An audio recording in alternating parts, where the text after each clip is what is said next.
할렐루야, 반갑습니다. 예, 이제 시원하죠?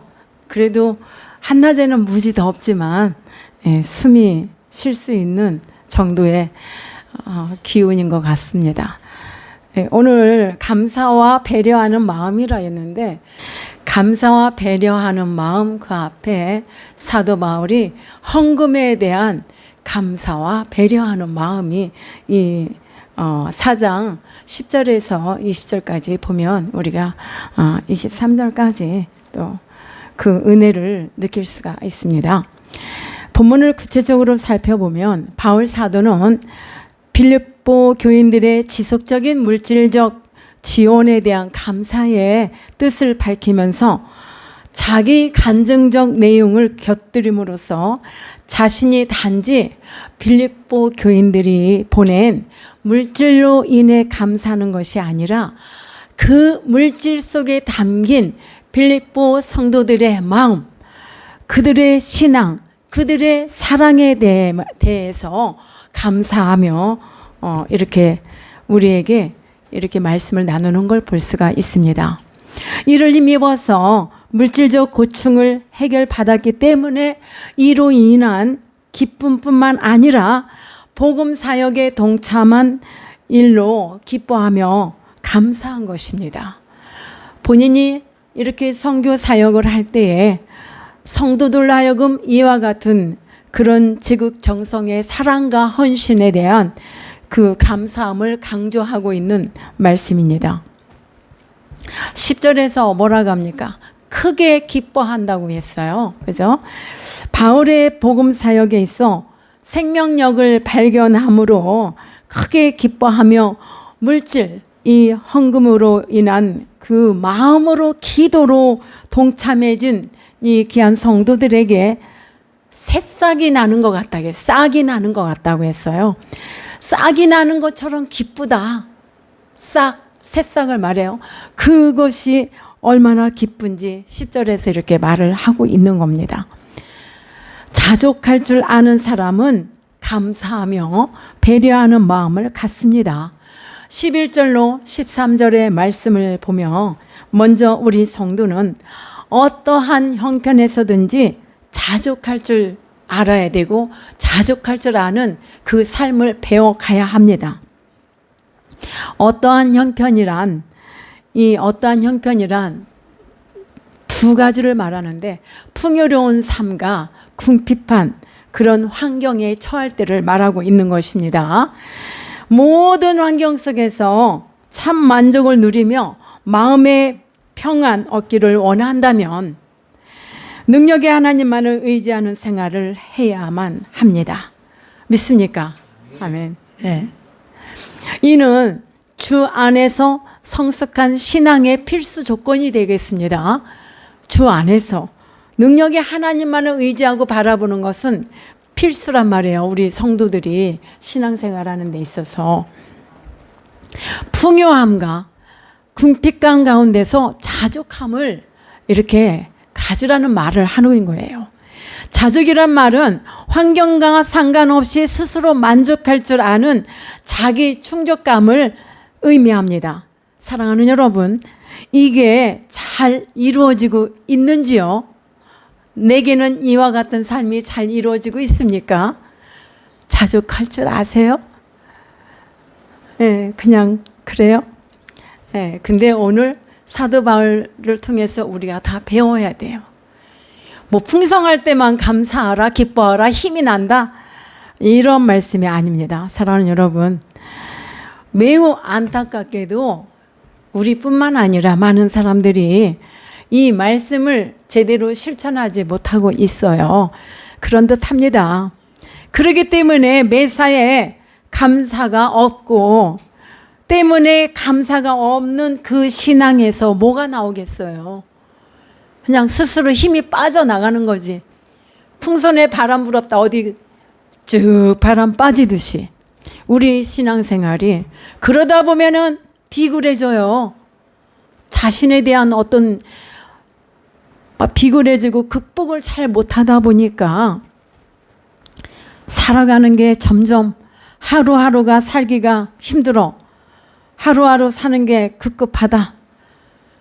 제가 신문을 보면서 너무 가슴 아프고 깜짝 놀랐는데 우리나라에 10대들의 자살이 최고치에 이르고 너무너무 가슴이 아파요.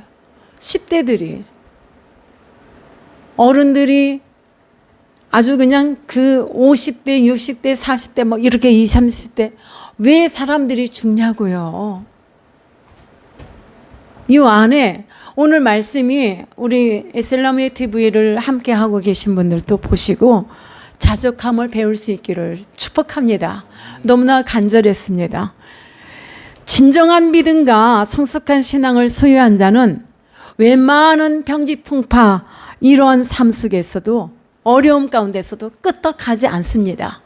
내 마음이 더욱더 견고해지고 어려우면 어려울수록 하나님을 더욱 붙들게 되고 어려울 때마다 여러분 누굴 생각하세요? 어떻게 이길 수 있는 힘이 있느냐고 저보고 물어보신다면 저는 그냥 예수님 십자가만 생각해요. 제가 오랜 동안 힘든 치료도 받았는데 치아로 그때마다 주님 십자가를 생각하면서 참았어요. 얼마나 힘들었으면 2시간 동안 이렇게 입을 벌리고 마취에 취해서 그 치료하는데 자겠어요. 마취가 세요. 신경치료가 무섭더라고요. 그런데 여러분 이건 어려움이 아니고 이보다 더한 그 평지풍파와 어려움에 끄떡하지 않고 그 가운데서도 내적인 만족감으로 이겨나갈 수 있어야 돼요. 겉으로 환경은 힘들지만은 내 안에 숨어있는 기쁨과 만족감을 이겨내야 돼요. 그게 있어야지만 이겨낼 수 있다 이 말이에요. 그렇다면 우리 어린이들도 우리 10대들이고 많은 분들이 왜 이렇게 불명예스러운 일에 이리가 되고 너무 가슴이 아프잖아요. 이런 신앙으로 들어오고 말씀으로 들어온다면 우리가 다시금 힘을 낼 수 있으리라 믿습니다. 내적인 만족감으로 살아갑시다. 그러므로 인해 우리 어른들이 먼저 신앙으로 말씀으로 먼저 바로 잘 서서 우리 자녀들의 신앙 관찰을 해야 합니다. 어려서부터 부모가 무엇을 챙겨주든 감사할 수 있는 마음을 그들에게 철저하게 심어주고 가르쳐주세요. 그렇게 하고 있습니까?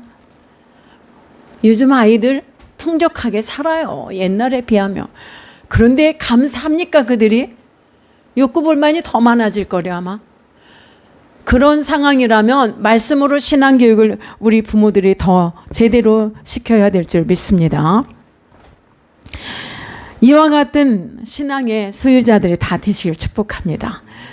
성숙의 개념은 어린 아이들을 보면은 알 수 있어요. 그들을 살펴보면 쉽게 볼 수가 있는데 어린 아이는 인내할 줄을 모릅니다. 조금만 이 시간이 지나고 나면 기다리면 해결되는데 말입니다. 참지를 못해요. 부모는 어린 아이에게 꼭 필요한 것을 주기를 원하지만 우리 아이들은 어때요? 상관없어요.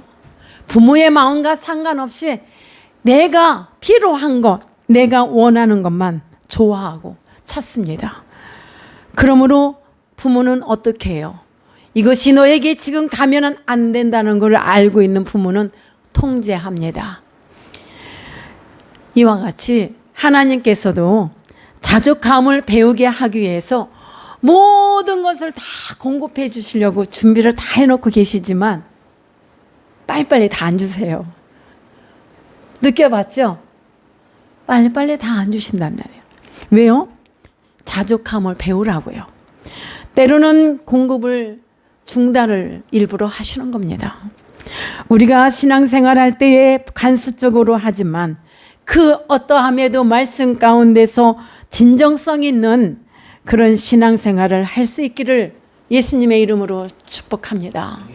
감사에도 여러 종류가 있음을 봅니다. 자, 하나는 만일의 감사. 만일의 감사는 조건을 걸어서 조건부 감사죠. 조건부 감사. 만일의 감사. 또 하나는 때문에 감사입니다.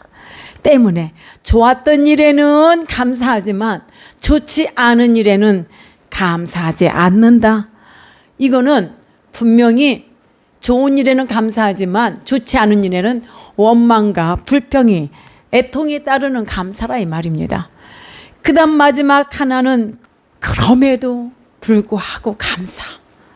이것은요, 환경과 상관없이 모든 것이 협력하여 선을 이루시는 하나님의 섭리 안에 감사.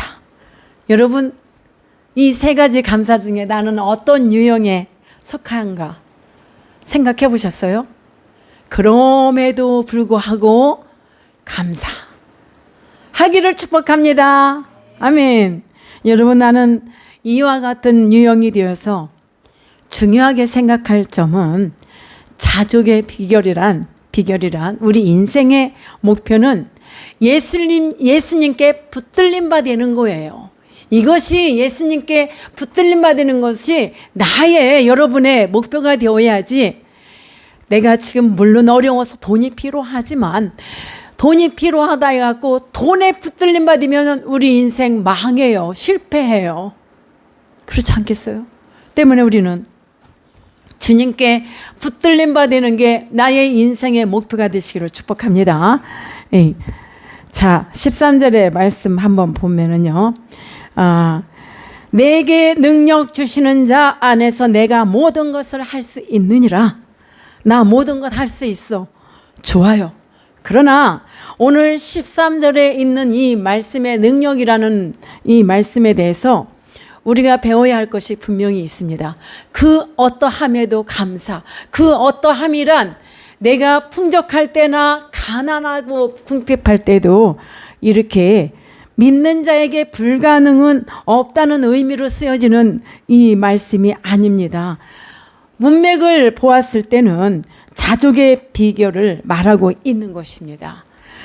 이따가 말씀을 드리겠지만 이 빌립보서 4장 13절에서 하고 있는 말씀은 주 안에서 내가 모든 것을 할 수 있다라는 의미는 내가 풍족함에도 궁핍함에도 자족함을 배우며 그 안에서 모든 걸 이겨낼 수 있다라는 것을 여기서 말하고 있음을 여러분들 기억하시기를 바랍니다.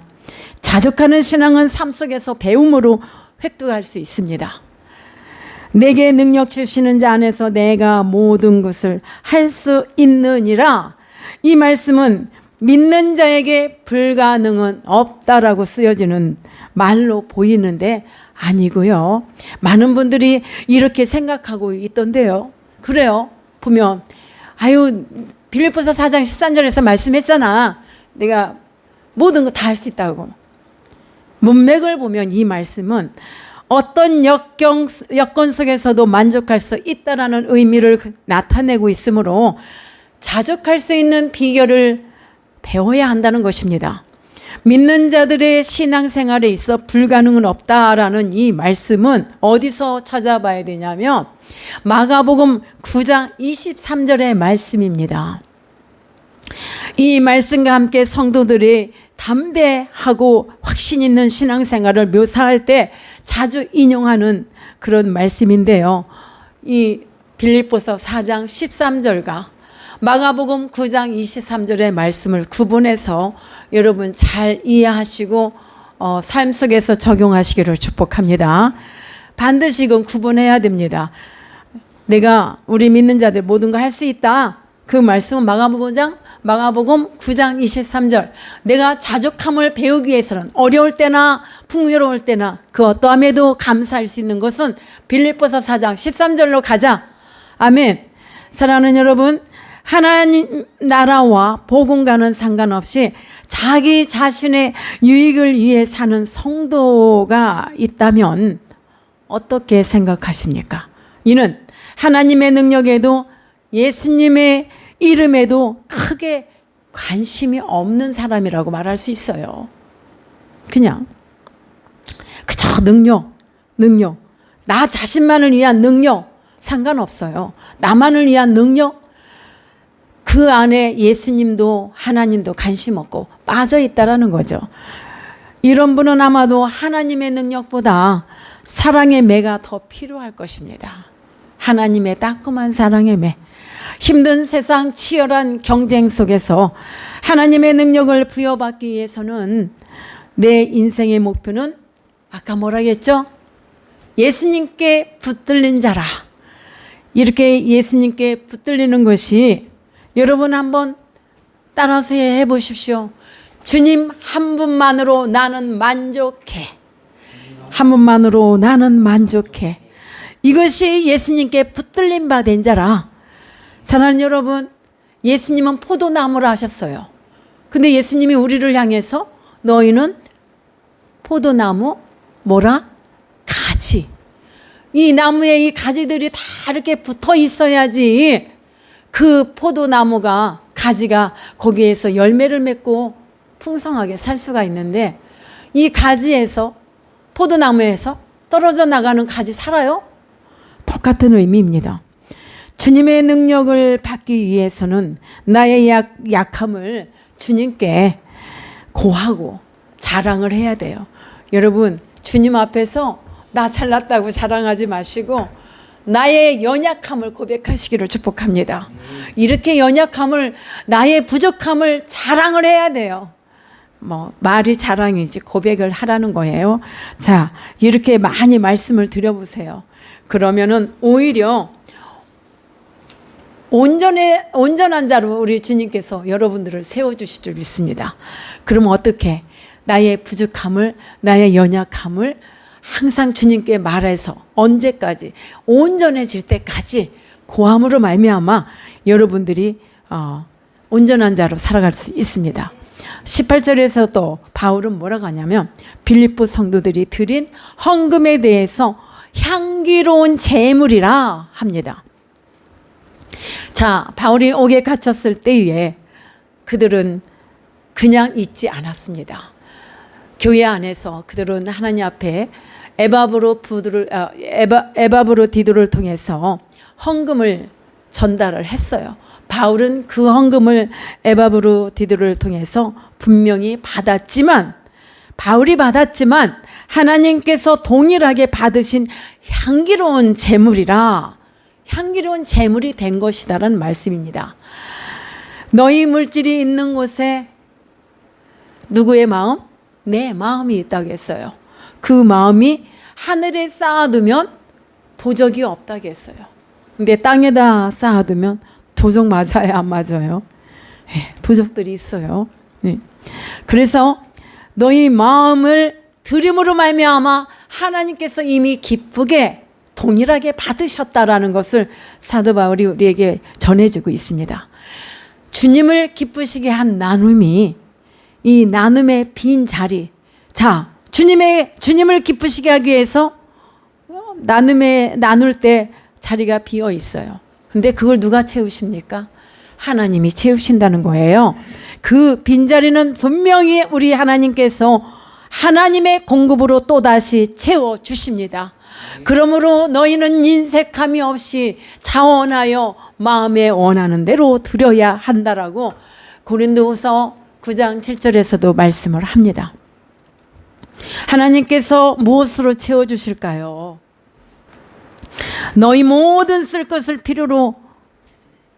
필요하신 것을 우리 하나님이 말씀을 하셨는데 그러니까 우리 여기 19절에도 보면은 뭐라고 했습니까? 나의 하나님이 그리스도 예수 안에서 영광 가운데 그 풍성한 대로 너희 모든 쓸 것을 채울 것이라. 이미 다 아신다는 거죠. 아시고 나눔을 위해서 비운 자리 내가 채워.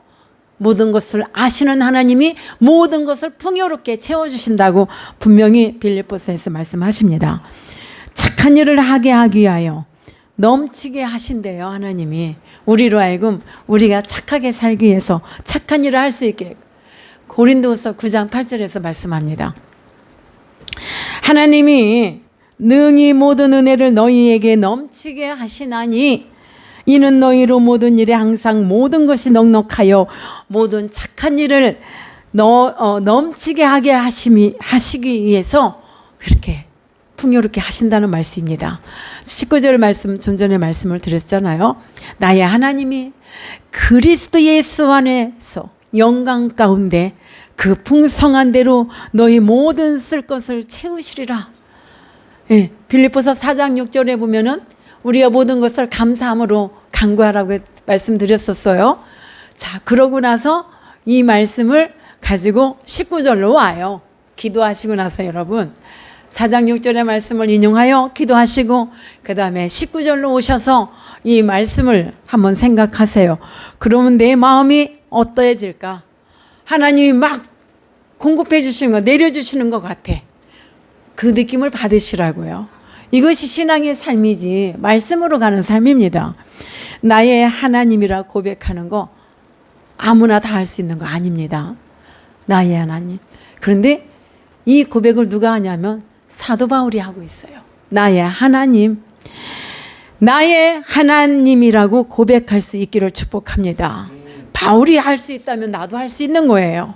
그래서 영광 가운데 우리 하나님께서 하나님의 영광을 더 드러내기 위해서 풍성함으로 여러분들의 삶을 더 채워주시기를 축복합니다.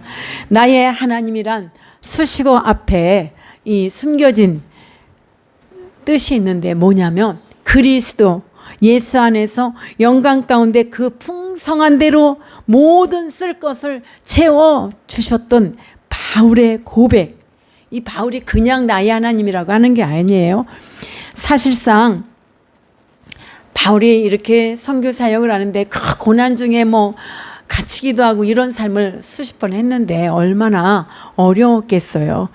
생활은 넉넉함이 없어요. 사실은 궁핍함이 더 많았던 삶이지만 그냥 그 바울을 도우려고 애쓰고 힘쓰는 그 성도들의 마음, 교인들의 마음 하나하나를 읽으면서 풍요로움을 느꼈고 하나님 앞에 대한 감사함을 느꼈고 기쁘다, 크게 기뻐하다라는 말을 이렇게 표현을 하는 겁니다. 그게 삶이 어려워서 때로는 천막을 만들어서 팔면서 이렇게 그 삶을 도와야만 했거든요. 천막을 지어서 만들어 팔고. 바울은 이런 삶 가운데서 어려움이 많았지만 하나님께서 모든 것을 채워주셨다고 고백함으로 오늘 이 고백이 저에게도 여러분에게도 우리 모두가 다 고백할 수 있기를 축복합니다. 여러분, 그러면 내가 얼마나 부자 같은 느낌이 있을까? 생각 안 돼요? 그냥 풍성, 풍요로움 그 단어만 생각해도 내가 부자 같잖아요. 제가 사실은 가난하지만 저는 가난하다고 생각하고 사는 거 없어요. 난 늘 부자 같아. 마음이 그렇단 말이에요. 그런데 가난함을 느낄 때는 언제 느끼냐? 뭘 이렇게 베풀고 싶은데 없어. 그럴 때 느끼는 것 뿐이에요. 평상시는 나 가난하지 않아. 나는 예수 그리스도 안에서 풍성하신 그 은혜를 따라 살아가는 삶이다 라고 고백합니다. 이러한 삶이 여러분들 가운데 임할 때에 여러분들이 더 평안해지리라 믿습니다. 바울은 삶 가운데 어려움이 많았지만 자신이 모든 걸 채워주신 하나님 앞에 감사하면서 고백했습니다. 그런 바울의 고백, 그런 신앙생활이 오늘 저와 여러분에게도 있기를 축복합니다. 환난과 어려움 가운데 처해 있을 때 이와 같이 성도들의 그 귀한 헌금을 통해 다 채워지지는 않았지만 그럼에도 불구하고 감사했고 또 부족한 걸 비록 천막을 지으며 팔고 이렇게 했지만 그 늘 고난 속에서 고난에 함께 동참해 준 나의 사랑하는 성도들 동역자들을 생각하며 기뻐하고 감사했던 이 고난에 참여한 빌립보 성도들에게 감사하며 배려하는 마음을 오늘 본문에서 우리에게 잘 보여주었습니다. 눈에 보이는 물질의 그 공급보다 영혼에 힘을 주시는 보이지 않는 공급 때문에 그처럼 친밀한 고백을 우리 바울이 이렇게 했습니다. 그 고백 오늘 우리도 있기를 예수님의 이름으로 축원합니다. 예, 기도하겠습니다.